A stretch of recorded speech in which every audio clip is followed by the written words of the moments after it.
Hello everyone, welcome to Cashcroft TV. My name is Kalen Ashcroft. Thank you very much for watching and or listening to this episode of Ages of Empires, where we will be going through all the major world empires throughout history. In this episode we will be covering the Mali Empire and the Timurid Empire. From each empire as well we will highlight a specific leader. So from the Mali Empire we will highlight Mansa Musa, and from the Timurid Empire we will highlight Timur himself. And at the end, we will have a comparison between the two leaders in the style of Plutarch's Parallel Lives to hopefully learn a bit more about the two through their differences and a little bit more about their respective empires. So without further ado, we will begin with the first empire. So the Mali Empire, situated in West Africa, rose to prominence during the medieval period, also considered part of the post-classical to the early modern period as well. There's a lot of overlap in these terminologies, leaving an indelible mark on the region's history. Its story is one of great wealth, as we shall see, cultural flourishing, and its eventual decline. So in all of our structures we will seek to find the rise and the fall to see why empires today might succeed and also why they might fail today. So the Mali Empire, for some further background information, was an empire in West Africa from circa approximately 1226 to 1670.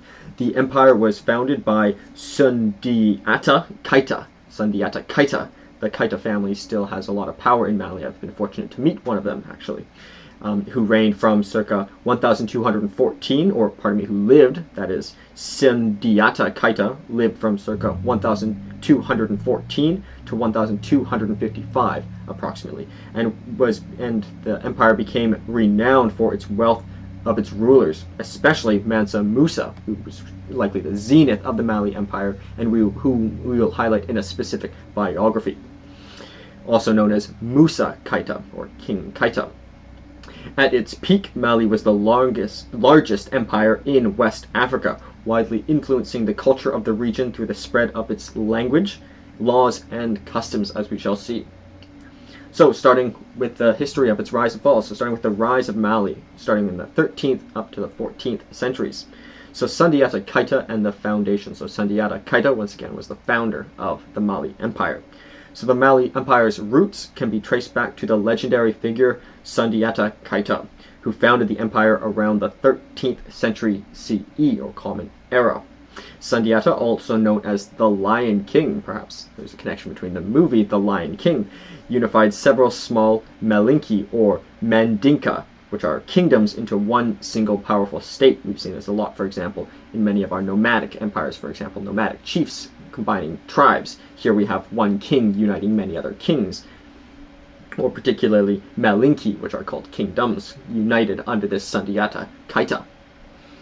His victory over Soso, King Sumaoro Kanti, at the Battle of Kirina in 1235 is considered pivotal in Mali's emergence as a dominant force in the region. So that Battle of Kirina in 1235 likely marks the start date of the Mali Empire, with the success of Sundiata Keita.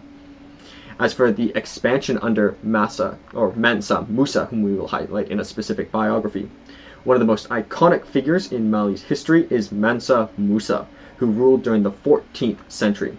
Under his reign, the empire reached its zenith both in territorial extent and cultural influence.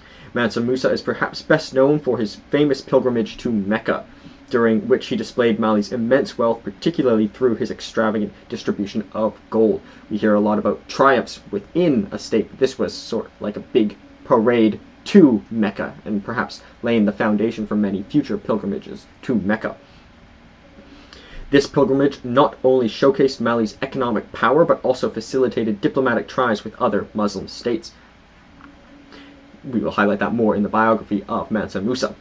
As for economic prosperity under the Mali Empire's wealth was largely derived from its control over the trans-Saharan trade routes, which facilitated the exchange of gold, salt, ivory, and slaves. Timbuktu, Gao, and Djen emerged as major trading hubs and centers of learning. Timbuktu is now the capital of Mali. attracting scholars, merchants, and travelers from across the Islamic world. But as we shall see, it wasn't necessarily the capital under the Mali Empire at the time, but a still important trading site, and perhaps laying the foundation for what Timbuktu is today, and Gao as well, and many other of the trading cities. As for the peak of power and influence in the 14th to the 15th centuries CE, starting with cultural flourishing.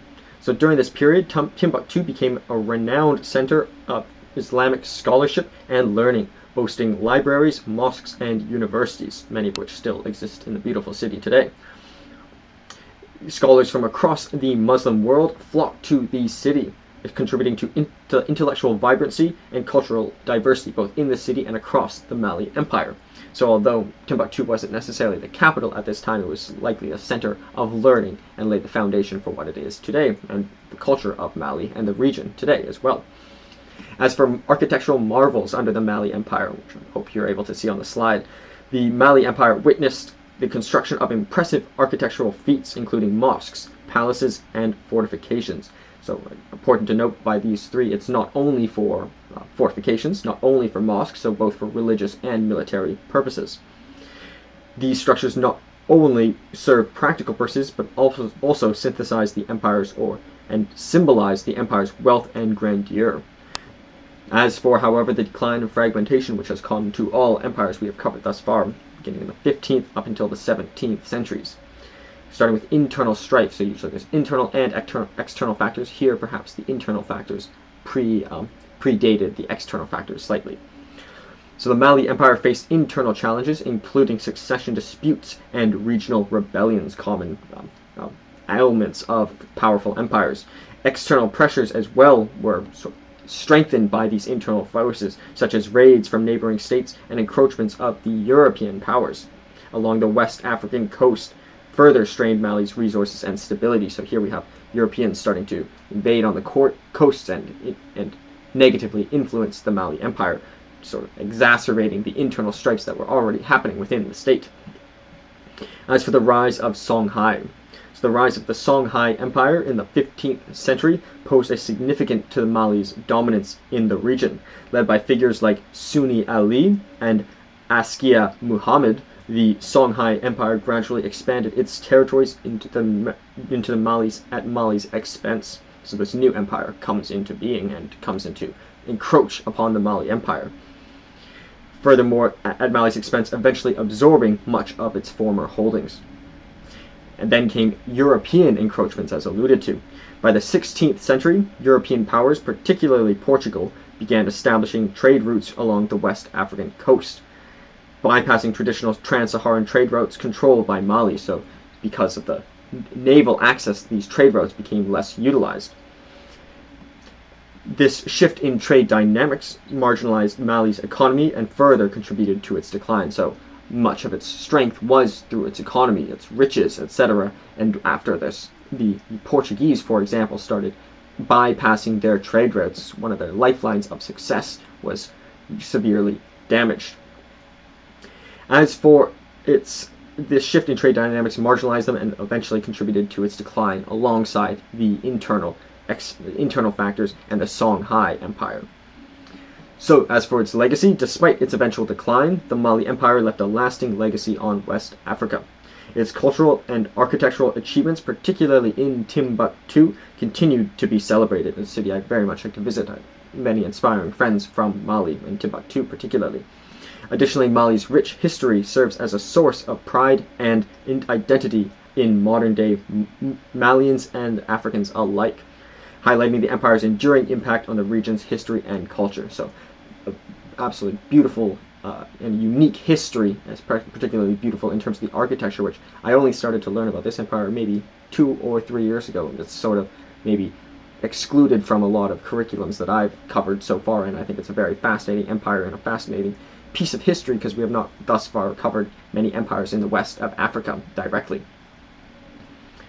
So, as to highlight a specific leader, Mansa Musa, as mentioned previously. So, Mansa Musa reigned from circa 1312 to approximately 1337, and he was the 9th Mansa of the Mali Kingdom, or Mali Empire.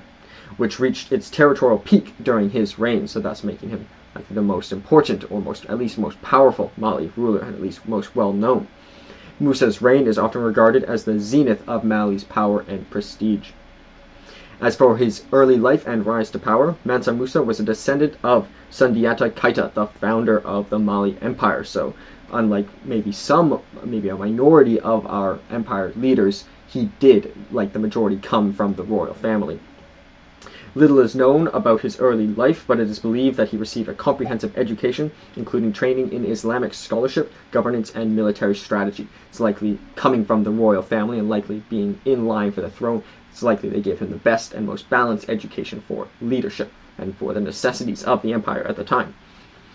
As for his reign and achievements, starting with economic prosperity, under Mansa Musa's rule, the Mali Empire experienced unprecedented economic prosperity, largely due to its control of the trans-Saharan trade routes. As mentioned, gold, salt, and ivory and slaves flowed through Mali's territories, enriching the empires and its rulers. So those are sort of major portions of its economy: gold, salt, ivory, and slaves as well, many often being exported even to the New World later. As for pilgrimage to Mecca, so one of the peaks of perhaps the Mali Empire and especially of his own life. In 1324 CE Common Era, Mansa Musa embarked on a historic pilgrimage to Mecca, a journey that would forever cement his legacy. Accompanied by a vast retinue of attendants and carrying immense quantities of gold, Mansa Musa's pilgrimage was a spectacle of unprecedented extravagance, so perhaps even greater than some of the triumphs we've seen, and moving outside of the empire as well. His generosity during the journey, including the distribution of gold to the poor and funding of mosques and educational institutions along the way, and earned him widespread acclaim and established Mali's reputation as one of the wealthiest empires in the world. So really quite charitable, but also self-benefiting by at least demonstrating they were the most powerful. But because he is at the zenith, those who followed him did not outperform him, so perhaps maybe he spent a bit too much riches on this journey to Mecca, or perhaps it was the ultimate pinnacle of the empire. Or well, it likely was. As for architectural and cultural patronage, Mansa Musa's reign was marked by significant architectural and cultural achievements. He commissioned the construction of numerous mosques, palaces, and educational institutions, particularly in cities like Timbuktu and Gao. These constructions not only served as symbols of Mali's wealth and power, but also fostered intellectual and cultural exchange, attracting scholars and artisans from across the Islamic world. As for his promotion of Islam, Mansa Musa was a devout Muslim and played a crucial role in promoting Islam within the Mali Empire.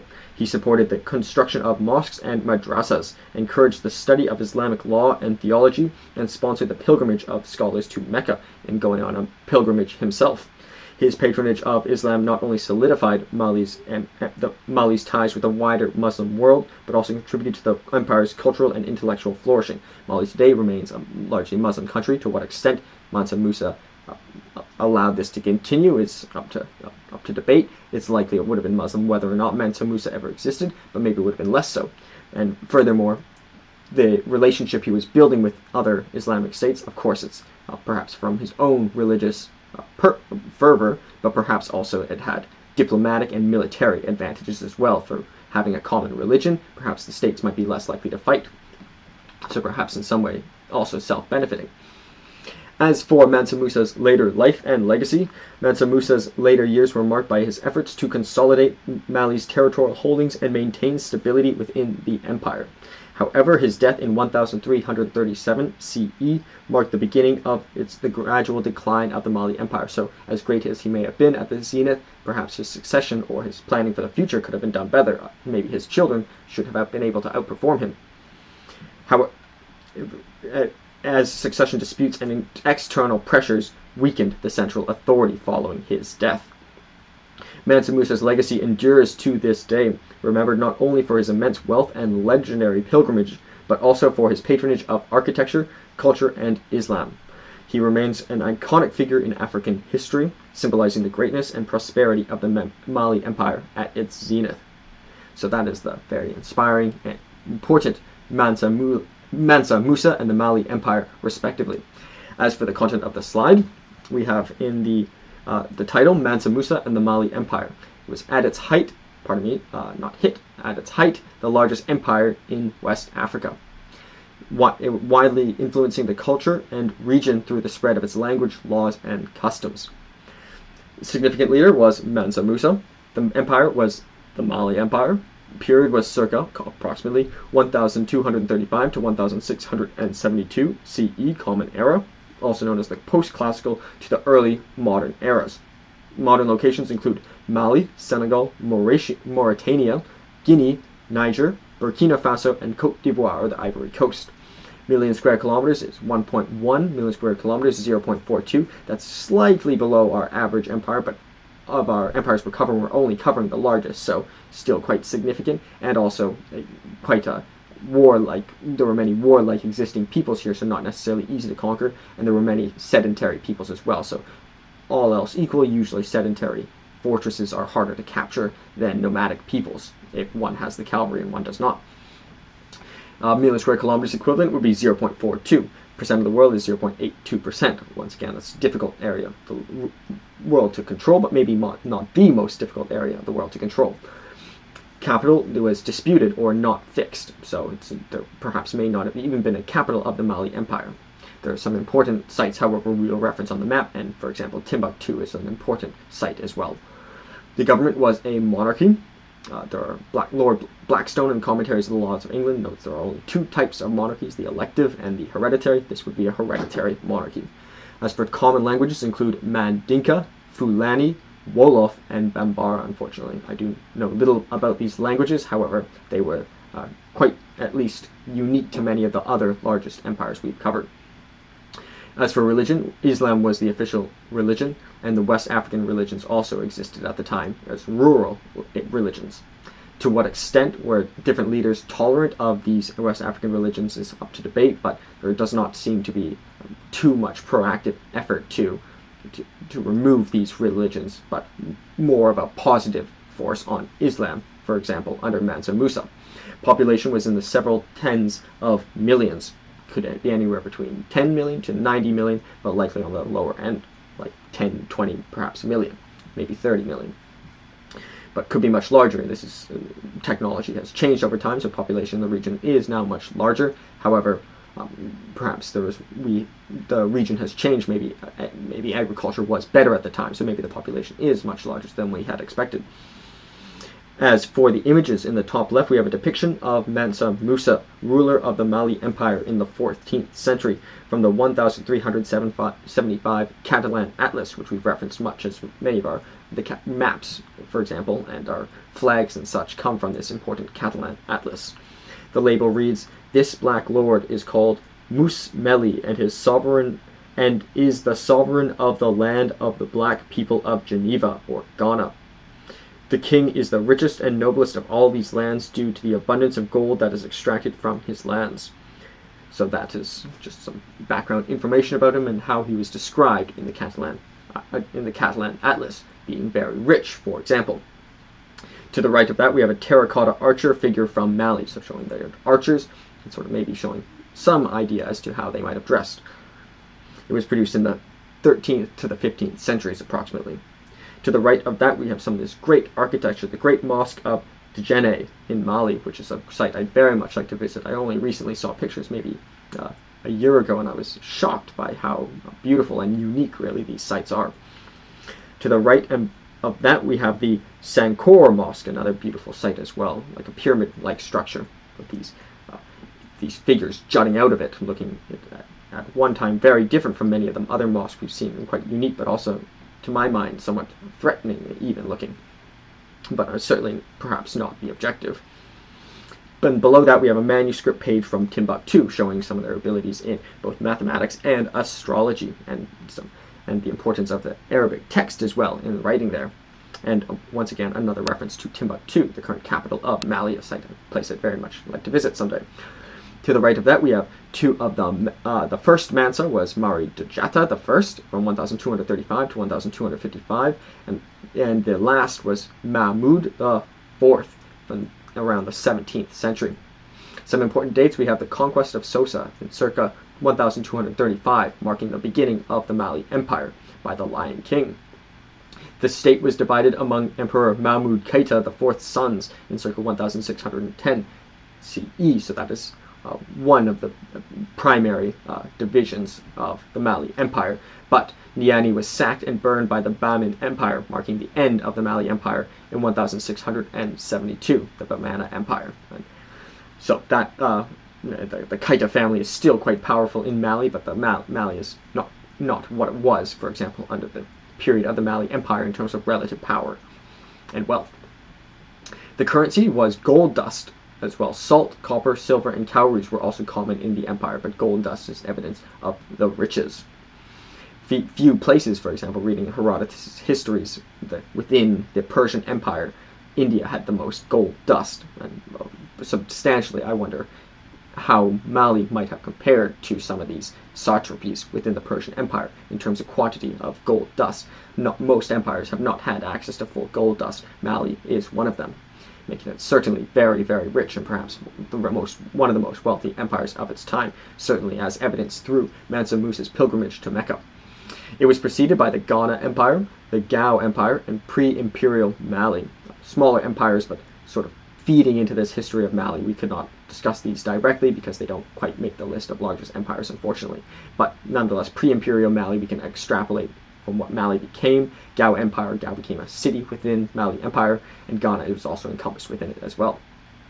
It was succeeded by the Songhai Empire, the one that officially encroached on many of its regions, the Jolof Empire, Kabu Empire, and the Empire of Fulo. And at the top right, we have the Mali Empire. At its peak, we can see this approximately maybe 2 inches or so is about 400 miles. We can think of it as the whole 0.42 million square kilometers. Some of the key cities, we can see Timbuktu is here. It's actually quite high in elevation. Gao, another important site for them. And etc. We have Aulil, showing some of their access also to the water, which was important, but later the Portuguese came and took away from much of their trade routes, which they had advantage of in the Sahara. So that is the Mansa Musa and the Mali Empire, and we'll discuss the leader and empire more in the comparison. So as for the Timurid Empire, also known as the Timurid dynasty, emerged in Central Asia in the 14th century CE Common Era and played a significant role in the shaping of the region's history. Therefore, we seek to find history of its rise and fall. So for some background information, the Timurid Empire was a late medieval, culturally Persianate, Turco-Mongol empire. So many clashes and mixes of different ethnic and cultural groups that we shall describe shortly, that dominated Greater Iran in the early 15th century. Now, Iran is a region that's been ruled over many, many empires dating back to the earliest Persian empires and been covered by empires up until this time as well. In the early 15th century, comprising modern-day Iran, Iraq, Afghanistan, and much of Central Asia and the South Caucasus, as well as parts of contemporary Pakistan, North India, and Turkey. The empire was culturally hybrid, containing Turco-Mongolian and Persianate influences, with the last members of the dynasty being regarded as ideal Perso-Islamic rulers. So very often we see these Turkic or Persianate influences coming as a ruling class within future empires, and this is perhaps one of them where the perhaps rulers ultimately became lean to be more Perso-Islamic rulers, and their rulers are considered to be ideal Perso-Islamic rulers, but beginning it was more perhaps Turco-Mongolian and Persianate influences also were very heavily important, but as we shall see, the ruling class is not necessarily that aligned with the other the population as well. So as for the rise of the Timurid Empire, beginning in the 14th to the 15th centuries, starting with Timur's conquests. So the Timurid Empire was founded by Timur, also known as Tamerlane, a Turco-Mongol conqueror and descendant of Genghis Khan, a very important leader that at least I've known the name for quite a long time, and I imagine many of you do as well. Timur rose to power in the late 14th century by establishing himself as military leader in the Chagatai Khanate. So the Chagatai Khanate was one of the successor states of the Mongol Empire. We did not highlight explicitly the successor states of the Mongol Empire, but we've covered it indirectly in the Mongol Empire episode. And this was the Shanghai Khanate was one of the successor states of the Mongol Empire. For example, also the Yuan and the Golden Horde were others.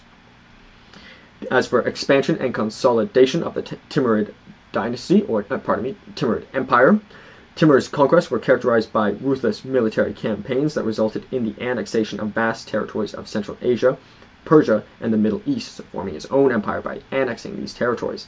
His empire stretched from present-day Turkey to India, encompassing major cities such as Samarkand, which would become its capital, Herat, and Delhi. Timur's military prowess, coupled with the effective administration and patronage of the arts, enabled him to consolidate power and establish the foundations for the Timurid Empire. As for cultural flourishing under the Timurid Empire, despite his reputation as a ruthless conqueror, Timur was also a patron of the art, patron in the positive sense, not to patronize in the negative sense, literature and architecture. Cities like Samarkand became centers of cultural exchange and artistic innovation under Timurid rule, showcasing the empire's cosmopolitan nature and sophistication. As for the peak of power and influence of the Timurid Empire in the 15th century CE, starting with the Timurid successors. After Timur's death in 1405, his empire was divided among his descendants, leading to a period of internal strife and competition for power. Despite these challenges, Timur's successors, particularly his grandson Ulugh Beg, continued to govern the empire effectively and foster its cultural and intellectual achievements. So, despite this fragmentation amongst his sons, the Timurid Empire would still last for quite a long period of time and still reach another zenith under Ulugh Beg. As for Ulugh Beg's legacy, Ulugh Beg, known for his patronage of astronomy and mathematics, established the famous observatory in Samarkand, a place I'd be grateful to visit someday, and made significant contributions to scientific knowledge during his reign. His reign is considered a golden age of scholarship and intellectual inquiry within the Timurid Empire, likely the peak and the zenith of the Timurid Empire. As for decline and fragmentation, which necessarily follows the peak, or the highest peak at least, starting in the 15th and the 16th centuries CE, starting with succession disputes.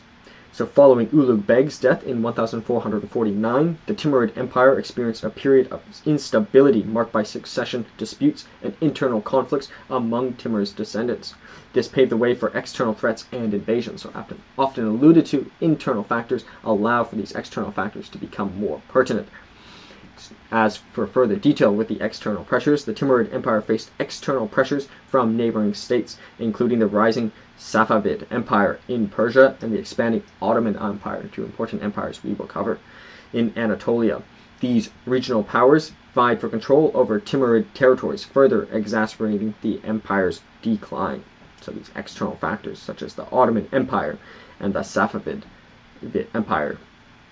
As for fragmentation and disintegration, by the 16th century, the Timurid Empire had fragmented into smaller, independent states ruled by various Timurid princes and warlords. These successor states struggled to maintain cohesion and faced continuous threats from external pressures, powers, and internal divisions. So succession disputes, perhaps maybe a more detailed constitution might have helped address these constitutional disputes, something that was important in the commentaries of the laws of England, really solidifying how the monarchic succession would go, perhaps to ensure its longevity, but something perhaps not done sufficiently in the Timurid Empire. As for the legacy, the Timurid Empire's legacy is a complex and multifaceted. While it represented a period of great cultural and intellectual achievements in Central Asia, its legacy is tarnished by violence and the instability of Timur's conquest and subsequent fragmentation of the empire. Nevertheless, the Timurid dynasty played a crucial role in shaping the region's history and identity, leaving behind a rich cultural heritage that continues to influence Central Asian society to this day. So very, very important and unique empire, and sort of after the fragmentation of the Mongol Empire, sort of one of the next leading empires to come out of this region. As for one of the most, or to annex much of the territories, because, however, some of the other successor states of the Mongol Empire certainly still existed, as we shall see on the map, and quite substantially so. As for a biography of Timur, so one of the most influential rulers of the Timurid Empire was Timur himself, also known as Tamerlane, whose military conquests and cultural patronage left a lasting impact on Central Asia and beyond. So, as for some background information, Timur or Tamerlane, was born on the 8th of April 1336, died on the 17th or the 19th of February 1405. He was a Turco-Mongol conqueror, so likely of Turkic descent, but also Mongolian descent, who founded the Timurid Empire in and around modern-day Afghanistan, Iran, and Central Asia. So no sort of a mix and perhaps clashes that might have existed between him and the ruling class, who were Turco and Mongol, and those of the inhabitants of Afghanistan, Iran, and Central Asia, who weren't necessarily Turkic or Mongol, becoming the first ruler of the Timurid dynasty, hence named after him, Timur and Timurid. An undefeated commander, he is widely regarded as one of the greatest military leaders and tacticians in history, as one of the most brutal and deadly. So undefeated and brutal and deadly. Timur is also considered a great patron of art and architecture, as he interacted with the intellectuals such as Ibn Khaldun, Hafez, and Hafiz-i-Abru, and his reign introduced the Timurid Renaissance. So very nuanced figure, at one time both a bloody and very successful military leader, but at the same time patron of the arts, and sort of leading to a Timurid Renaissance as well. So as for Timur's early life and rise to power, Timur was born in 1336 in Transsaxonia, a region in present-day Uzbekistan, so not from Iran, but from Uzbekistan. He belonged to the Barlas tribe, which was one of Mongol origin, so Turkic or perhaps Mongol, maybe somewhat mixed as well. There's also a lot of overlap between the Mongolians and the Turkic descendants as well. Despite being born into a relatively low-ranking noble family, so perhaps making him quite an exception, even Genghis Khan came from perhaps the leading tribe. His was not even the leading family. Timur rose to prominence through his military skills and leadership, so perhaps one of the most humble beginnings we have had. Still somewhat of a noble family, but one of the lower, the more significant rises to power. And likely perhaps no exceptional education that many of our other most powerful leaders had gotten, especially considering most of the most powerful leaders have come from hereditary descent. At least those who are not founders of empires. Founders of empires seem to more likely come from humble beginnings. But many did not as well. And Timur, it must be noted, was still likely a noble upbringing. It just wasn't the most noble family, for example. As for military campaigns and conquests, scrolled, pardon me. As for military campaigns and conquests, Timur began his military career by participating in raids and campaigns led by various chieftains in the region. Over time, he amassed a loyal followership and gradually expanded his influence. So sort of just doing raids and small battles and winning favor, and perhaps by being successful in battle, he groups these other commanders under his to support him. In 1360, he established himself as ruler of Transsaxonia, and in 1370, he had conquered much of Central Asia. So, this individual could not lose. He's born in Traxonia, he comes to rule Traxonia, and continued to expand. As for expansion of the Timur Empire, Timur's conquests were characterized by their brutality and thoroughness. He conducted campaigns across Persia, the Caucasus, Anatolia, and even into India, many regions that had long before been fought over by many of the empires we've covered. His conquest resulted in the destruction of cities, massive losses of life, and the enslavement of countless people, so quite a brutal and deadly leader. However, they also led the consolidation of a vast empire that stretched from the Mediterranean to the borders of China, so quite a massive empire as well. As for his patronage of arts and culture, despite his reputation as a fierce warrior, Timur was also a patron of the arts and culture in the positive sense once again. He established his capital in Samarkand, which became a center of learning and artistic innovation under his rule. Timur commissioned the construction of magnificent mosques, madrasas, and palaces, many of which still stand as architectural marvels today, so it seems to also be focused on architectural achievement as well. As for his legacy and influence, that's Tamerlane or Timur. Timur's legacy is complex and multifaceted. On one hand, he is remembered as a ruthless conqueror who caused immense suffering and destruction. On the other hand, he is also celebrated as a patron of art, literature, and scholarship. His empire, the Timurid Empire, continued to flourish even after his death in 1405. Despite some succession disputes, there would be another zenith, with his descendants ruling over vast territories for several generations. So thus Timur's life and reign epitomized the complexities of power and leadership in the medieval world. He was a man of contradictions, capable of both cruelty and great generosity, of immense ambition and profound piety. His legacy continues to shape the history of the culture of Central Asia, leaving behind a rich tapestry of triumphs and tragedies that have captivated historians and scholars for a century. Hence one of the most famous and well-known names throughout all of history, that is Timur or Tamerlane, and hence his empire named after him as well. So that is Timur and the Timurid Empire, as to discuss the content of the slide. So titled Timur and the Timurid Empire. It was a culturally Persianate Turco-Mongol empire that dominated greater Iran in the 15th century, originally beginning in Uzbekistan. It was also known as Iran-u-Turan, and then we have the Arabic text there. The motto was, "In rectitude lies salvation," sort of showing a foundational belief of the empire, and sort of showing the importance of religion as well. Significant leader was Timur. Empire was, or the period was 1370 to 1507, which was considered the late Middle Ages, but also medieval as well, overlaps there.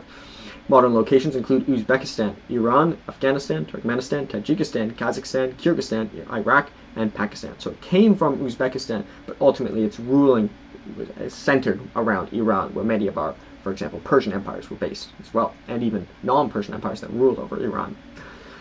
As for million square kilometers, was 4.4 our average empire. The largest empires is 1.14, so almost 4 times the size of our largest empire. Still much smaller, for example, than the Mongol Empire, which was 24, but these are very densely populated regions for the time and have a lot of fortresses and stuff, etc. So it would be difficult regions to conquer. However, to the north there were more nomadic empires, for example. So the point is that 1 million square kilometers is not the same as 1 million square kilometers elsewhere. So a million square miles is 1.7, or percent of the world, excluding Antarctica, is 3.27%, very large area of the world, once again. Capital was Samarkand, 1,370 to 1,405, and Herat, 1,405 to 1,507. So once again, a large area of the world and a populated and difficult area of the world to rule over. And as for common languages, Persian was the official language, the court language, and the high literature language, and lingua franca. So that's why it's sort of centered around Iran. Chagatai Turkic was the dynastic and the language of dynastic literature, and perhaps even the descendants of the ruling dynasty. Arabic was also the language of theology. Religion was Sunni Islam was the state religion. Shia Islam was also a minority religion, as well as Zoroastrianism, Hinduism, and Christianity. Population was in the tens of millions, much smaller than the population of this 4 million square kilometers today, but quite large compared to some of the previous empires we've covered. Tens of millions is also a very large range, but likely between maybe 10 and 30 million. As in the top left, we have a Timur facial reconstruction from the skull by Mikhailovich Gerasimov. So the unique actual image we have here, so reconstruction from the skull we actually have of Timur, so maybe one of the more accurate images of one of the great leaders we have. To the right of that, we have the banner type used by Timur during his campaigns, this red sort of arrow-like figure. To the right of that, we have the 3 amulets, Tamga, which is also a symbol of Timur, showing the importance of the number 3 across many of different cultures we've covered. To the right of that, we have the illustration from Jami's Rose Garden of the Pious, dated 1553. The image blends Persian poetry, so the Persian connection, and Persian miniature into one, as is the norm of many works of the Timurid era. So here we see both art and poetry coming together, showing even a higher level art. We have seen great poetry, we have seen great art. Here it's great poetry and great art blended together in quite a synergistic manner, which I think is a very high form of art, as far as I can tell. But then again, I have not been able to read the poetry, so I can only weigh in on how I believe the art itself is beautiful. To the below that, to the right of that, we have Timur receiving Amir Hussein's envoy during his attack on Balkh in 1370. It was a miniature painting from Merkaband's Rawzat al-Safa, founded in Turkey in 1599. That's showing sort of how he might have dressed. Maybe we often talk about colors here. Green might have been the royal color for this. A crown, very common outfit, but also showing As we can see, so the tent he's in, the grass-like features, lots of greenery around. We can also get a picture as to what the regions might have looked like at the time and what a king might have valued. And below that, and to the right, we have a Gur-i-Amir, or the tomb of the king, or pardon me, to the right of that we have the Gur-i-Amir, which is the tomb of the king, which is Timur's tomb, and we can see some of the beautiful architecture of the Timurid Empire. And to the bottom and left, we have a Timur receiving Emir Hussein's envoy during his attack on Balkh. So that was the attack on the Balkh was founded in Turkey from Rawzat al-Safa in 1599, and up and to the right we have a depiction of Timur granting audience on the occasion of ascension. So this one is his ascension, this is the Battle of Balkh, and we can see here the horses and the castles, and see, as we mentioned, the 4.4 million square kilometers is much harder to conquer when there's these fortresses that must be conquered. And once again, with the ascension, we can see maybe what the royal garb might have been of Timur and his descendants. As for additional information, Timur was the first leader from 1370 to 1405, and the last was Badi al-Zaman from 1506 to 1507. Some important dates: Timur begins his conquest in 1363. The establishment of the Timurid Empire was in 1370. The westward expansion began in 1380. The Battle of Ankara was on the 20th of July, 1402. The fall of Samarkand, the capital, was in 1505. The fall of Herat, the other capital, was in 1507. And the founding of the Mughal Empire, which would replace it, in 1526 CE, another important empire we'll cover. As well, it was preceded by the Golden Horde, which was one of the successor states of the Mongol Empire, the Ottoman Empire, an important empire we'll highlight specifically, the Delhi Sultanate, an important empire we previously covered, the Mamluk Sultanate, another empire we've covered, the Changtai Khanate, another successor state of the Mongol Empire, the Kingdom of Georgia, a unique, important empire, the Sufi dynasty, the Jalayids, the Kurt dynasty, the Musafirids, the Sarbadars, the Marashis, the Afrasiyab dynasty, and the Mihrabanids. And it was succeeded by the Khanate of Bukhara, the Safavid Iran, the Khanate of Khiva, the Karakoyunlu, the Akkoyunlu, and the Mughal Empire. Many important states we'll cover directly or indirectly. And in the top right, we have the map showing the massive 4.4 million square kilometers of the Timurid Empire. We have the Mamluk Sultanate, an important empire we covered, ruling over Egypt at the time, the Ottoman Empire, which we'll cover and will grow over time, the Muscovy Empire, important empire we've covered, the Golden Horde, which is a successor state of the Mongol Empire, the Four Oirats, which is also sort of a successor or new empire coming after the sort of decline of the Mongol Empire, the Mongolistan, the Thag-Mo-Drupas, another important empire of the region, Northern Yuan, a successor state of the Mongol Empire, the Tungus, the Joseon, the Ming dynasty, an important dynasty we'll cover soon, the Ava, and the Khmer Empire, important empire, somewhat of an aquatic empire as well, and the Majapahit. And this is in approximately 1400 CE. That is the Timur and the Timurid Empire. So as for a comparison between the two important and very famous leaders, Mansa Musa and Timur or Tamerlane. So Mansa Musa of the Mali Empire and Timur of the Timurid Empire were two influential rulers who lived during the medieval period, albeit in different regions and under different circumstances. So similar time is at least one similarity. While both left a significant mark on their respective empires and the broader historical landscape, they have differed in several key aspects. So starting with similarities, starting with their military conquests. So both Mansa Musa and Timur were successful military leaders who expanded their empire through conquest and warfare. Mansa Musa established Mali as a dominant power in West Africa through military campaigns and alliances.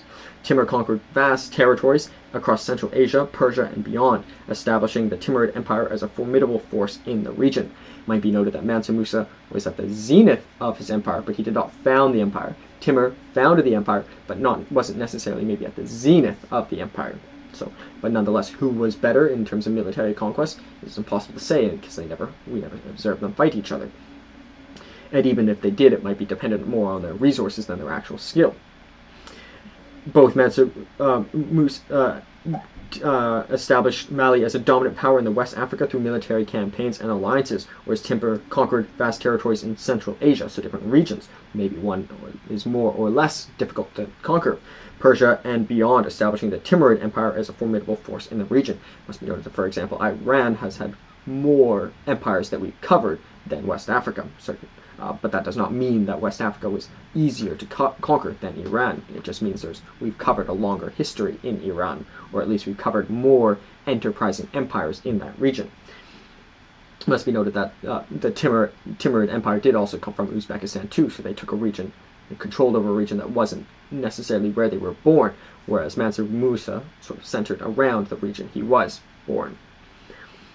As for their patronage of culture and architecture, both rulers were patrons of the art, architecture, and culture, fostering intellectual and artistic flourishing in their respective empires. So both very artistic, both investing heavily in architecture as well, as we saw many of the beautiful sites of both Mansa Musa and Timur. It must be noted maybe the Mali Empire, at least their architecture is really quite unique, whereas some of the mosques of Timur might have been based off previous mosques in the region. That isn't to say that, for example, the Mali Empire did not come from pre-Mali kingdoms, for example. So nonetheless, there's sort of a continuity between architectural achievements.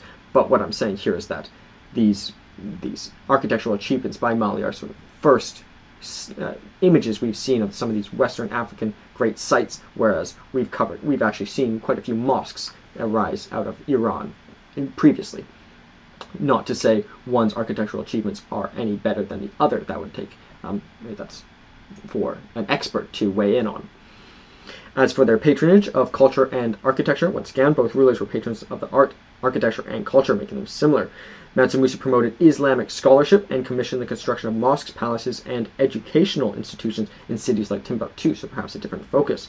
Mansa Musa promoted, so was focused on Islamic scholarship, whereas Timur established Samarkand as the center of learning and artistic innovation, commissioning magnificent architectural projects and patronizing scholars and artisans. So both focused on Islam, for example, creating Islamic sites, and both also focused on education, so what happens to be the same religion as well.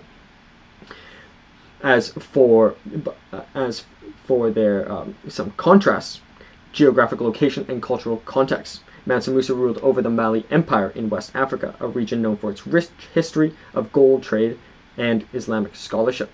Timur, on the other hand, ruled over the Timurid Empire in Persian and in Central Asia, a crossroads of cultures and civilizations where Persian and Turkic influences were prominent. So maybe one could say there might have been more clashes of culture within the Timurid Empire, particularly Persian and Turkic cultures sort of blended together, whereas within the Mali Empire there were, for example, as we observed, many different languages. So which one was more of a tapestry of different cultures, it's hard to say, but at least within Timur, the Timurid Empire, there were certainly the Persian and certainly the Persian and certainly the Turkic cultures clashing, whereas Mansa Musa there may have been less description of clashes within the peoples within the empire. As for Timur, on the other hand, ruled over the Timurid Empire, which is Central Asia, the crossroads of culture and civilizations. As for their religious background, Mansa Musa was a devout Muslim and played a significant role in promoting Islam within the Mali Empire, supporting mosques, madrasas, and Islamic scholarship, and also going on the great pilgrimage to Mecca, which was a triumph, and also giving much charity on the way. As Timur also embraced Islam, but was known for his tolerance of other religions, allowing for freedom of worship within his empire and patronizing scholars and artists from diverse religious backgrounds. So Mansa Musa may have been more of a devout Islamic individual, whereas Timur may not have certainly fostered Islam and built mosques, etc., but he was also tolerant to other religions, maybe because he himself came from perhaps more Turkic or Mongol origins in Uzbekistan and sort of maybe religiously was somewhat of an outsider, whereas Mansa Musa was certainly Islamic from the start. And likely Timur was perhaps Muslim from the start as well, but perhaps somewhat of a religious minority compared to some of the circles in Iran, which had existed for a long time. But also Mansa Musa in some ways was an outsider too. When he was far from Mecca, he had to go on this pilgrimage, and maybe his pilgrimage was a way of trying to create greater connection to Islam, that maybe Timur might have been being somewhat closer in terms of region, may have been a closer connection. But nonetheless, both of them were Islamic, but both of them sort of have different ways of coming to it and different approaches to it. As for their legacy and impact, Mansa Musa's legacy is primarily associated with Mali's economic prosperity, cultural achievements, and his legendary pilgrimage to Mecca, which showcased the empire's wealth and power. Timur's legacy is more complex, encompassing both his military conquests and his patronage of the art and culture, perhaps maybe more nuanced, because he's also considered quite a bloody and warlord who enslaved many people as well, whereas Mansa Musa's his conquests were a little bit more organic, perhaps, or at least less violent, or at least slavery was not as big of a part, but slaves were a big part of their trade route as well. So I think Mansa Musa, at least from my perspective, in some ways equally as complex. But Timur there's many more perhaps discussions as to his nuances of good and evil, whereas Mansa Musa is more generally considered positively. But both of them were involved in slavery, for example. So thus, while Mansa Musa and Timur were both influential rulers who left lasting impacts on their respective empires, they differed in terms of their geographic locations, cultural context, religious backgrounds and approaches to religion, and legacy, and also conquests. Despite these differences, both rulers played significant roles in shaping the history and culture of their time. So the last thing is that Timur founded an empire. Mansa Musa was at the peak of an empire. Could they have switched positions and been equally successful? It's impossible to say, but both of them were certainly successful in their position. Could they have done things differently? Could they have been more religiously tolerant or less focused on religion? Should they have enslaved less people? Should they have eradicated the slave trade, etc.? Impossible to say. Maybe it was all through necessity, but nonetheless, two very, very fascinating empires, in my opinion, the Mali Empire and the Timurid Empire. As well, we highlighted the leader, Mansa Musa and Timur.